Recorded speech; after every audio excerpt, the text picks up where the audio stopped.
طيب هو الكلام ده يكلفنا كام بقى يا عمده؟ غيره عشانك انت، فكل حاجه لازم تكون مقفلها على ايدك. لو انت اشتريت عربيه مستعمله او انت لسه ناوي تشتري عربيه مستعمله، فانت المفروض بتجيب العربيه دي وتسوقها وتمشي وتسافر وتروح وتيجي بيها على طول كده، ولا في حاجات لازم تعملها الاول؟ اكيد طبعا في حاجات كتير ومهمه جدا لازم تتعمل، وهقولها لك كلها، بس ركز معايا لاخر الفيديو وما تنساش تنزل تعمل لايك للفيديو وتشترك في القناه لو انت لسه مش مشترك.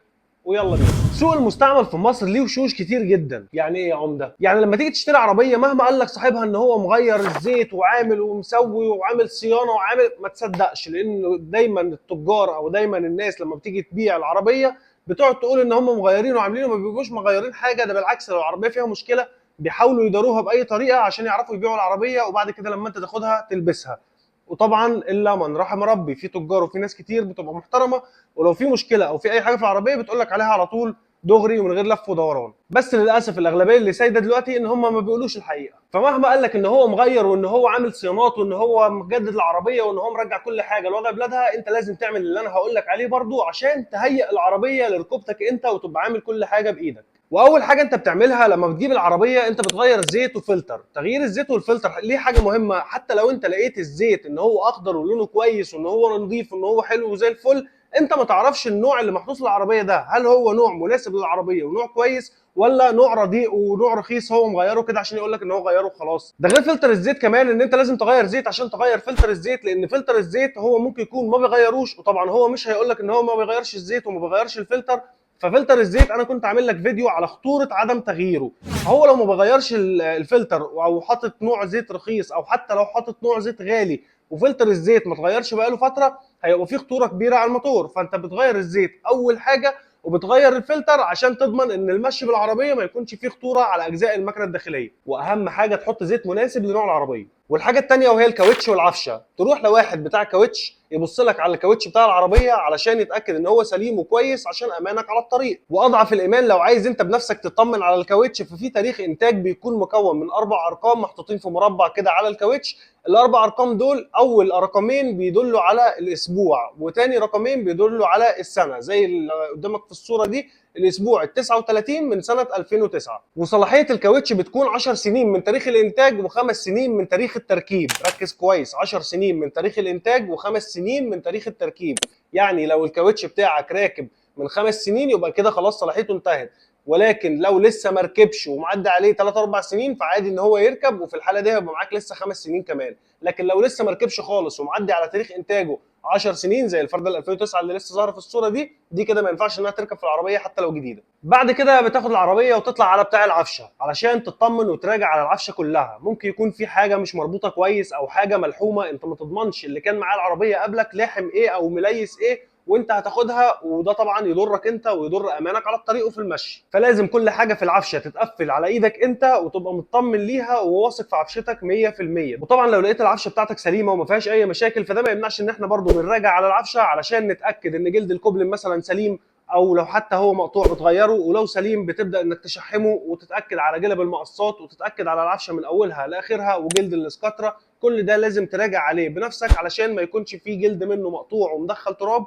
ويبوظ لك الكوبلن، وبعد شهر من شراء العربيه تلاقي الكبالن معاك بتطقطق ويحصل معاك مشاكل في العفشه. فكل حاجه لازم تكون مقفلها على ايدك. خلصنا الكاوتش بتاعنا وخلصنا العفشه بتاعتنا، فهنروح لتاني اهم حاجه، عشان لسه في اهم حاجه هقولها لك في اخر الفيديو، والنقطه دي هي مراجعه وتغيير الزيوت كلها. زي ما قلنا ان زيت وفلتر الموتور انت كده كده غيرته، ولكن في زيوت تانية هيتراجع عليها ومش هتتغير لو سليمه، وزيوت تانية لازم هتتغير، ده اساسي. زي زيت الباور مثلا، زيت الباور انت ممكن تراجع عليه، ولو لقيت لونه كويس وما فيهوش رايش ولا اتساخات فانت في الحاله دي ممكن تسيبه زي ما هو وما تغيروش. زيت الفرامل برضه لو في اي مشاكل او اتساخات لازم تعمل سيرفيس كامل للفرامل، ده عشان امانك انت، لو اهملت فيها ممكن لا قدر الله الاتساخات دي تخلي الماستر يضرب والفرامل تسيب معاك مره واحده. الفرامل ما فيهاش هزار. ولو لقيت ان الزيت سليم فانت ممكن تكشف على الخراطيم ومواسير الفرامل كلها بحيث انك تتاكد ان مفيش اي تسريب وان الخراطيم مش مشققه او بايظه، علشان برضو امانك على الطريق وتتاكد ان فراملك مظبوطه 100%. كمان زيت الجير او الفتيس ده لازم يتغير، لو مانوال ولو اوتوماتيك ممكن تكشف عليه،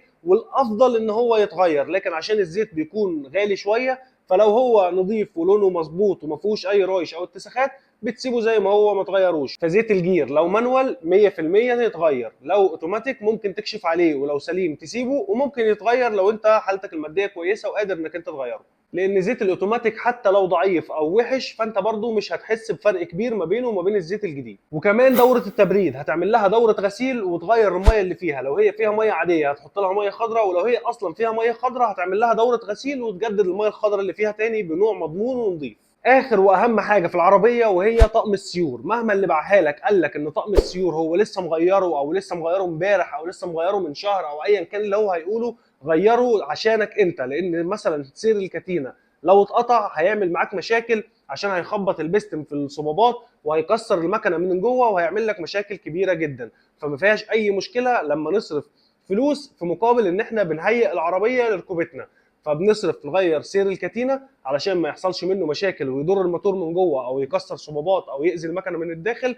ده غير سير المجموعه كمان. في عربيه بيكون فيها سير واحد بيلم التبريد وبيلم شحن الدينامو وبيلم كل حاجه اللي زي ترمبه الباور والتكييف. في سير واحد بيلم الكلام ده كله، وفي عربيه بيكون فيها سيرين وفي عربيه بيكون فيها ثلاثه. فعلى حسب انت هتغير طقم السيور المجموعه كامل، لو هي سير او اثنين او ثلاثه هيتغير كله، لان اي خلل في سير منهم هيسبب لك مشكله. لو سير التبريد اتقطع العربيه هتسخن زياده عن اللزوم، ولو ما خدتش بالك هتاذي لك المكنه. وكمان سير الدينامو لو ما خدتش بالك ان هو اتقطع، وبيكون معظم العربيات سير الدينامو وسير التبريد بيكونوا واحد، يعني الدينامو لو نور او لمبه الشحن نورت في الغالب بيكون العربيه كده ترمبه الميه بتاعتها مش شغاله ومفيش تقليب للميه فهتسخن. وفي عربيات تانية بيكون ده لوحدها وده لوحدها. فاحنا تحسبا لاي ظرف انت بتغير مجموعه السيور كلها علشان تتجنب ان العربيه تقطع شحن منك، يعني ما الدينامو ما يفصلش والبطاريه تنام منك وما تعرفش تتحرك. وكمان تتجنب حراره العربيه العاليه. وكمان تتجنب ان لو سير الباور اتقطع او سير التكييف اتقطع. طبعا مجموعه السيور دي لما تتغير انت بتكون مطمن علشان بتكون جديده وخلاص عمرها الافتراضي بيكون اطول. طيب هو الكلام ده يكلفنا كام بقى يا عمده؟ الكلام ده يكلفك من اول 5000 جنيه وممكن يعدي ل 15000 جنيه على حسب العربيه اللي انت جايبها، وعلى حسب قطع غيارها غاليه ولا رخيصه، وعلى حسب هي فيها مشاكل هتتصلح ولا هو مجرد صيانه بس لو على قد المراجعه والصيانه بس، يعني انت مش هتعمل اي حاجه، مفيش اي حاجه بايظه، ما لقيتش حاجه مكسوره، ما لقيتش حاجه هتتغير، فانت هتشحم العفشه وهتراجع على الكاوتش وهتغير ميه التبريد وتغير الزيت والفلتر وهتغير لو في مشكله في الفرامل هتراجع عليها وتغير ميه الرادياتير وميه التبريد والحاجات دي كلها. لو على قد السيرفيس اللي هو الطبيعي اللي انت كده كده هتعمله بدون اي مشاكل زياده في العربيه، فده في العربيات الاقتصاديه بتاعتنا يتكلف في حدود ال 5000 جنيه. طبعا كل ما العربيه موديلها بيعلى او كل ما العربيه بتكون اغلى بيكون التكلفه اكبر، لان العربيات دي بيكون قطع غيارها برضو اغلى. وهنا طبعا قطع الغيار زي طقم السيور والفلتر وغيره الزيت والحاجات دي كلها، فكل ما العربيه موديلها بيعلى كل ما الحاجات دي بتكون سعرها اغلى. ولو وصلت لحد هنا فانت صاحبي وحبيبي واخويا وكفاءه. ما تنساش تنزل تعمل لايك للفيديو وتشترك في القناه لو انت لسه مش مشترك، وقول لي في كومنت انت كنت بتعمل الحاجات دي قبل ما تشوف الفيديو ولا لا.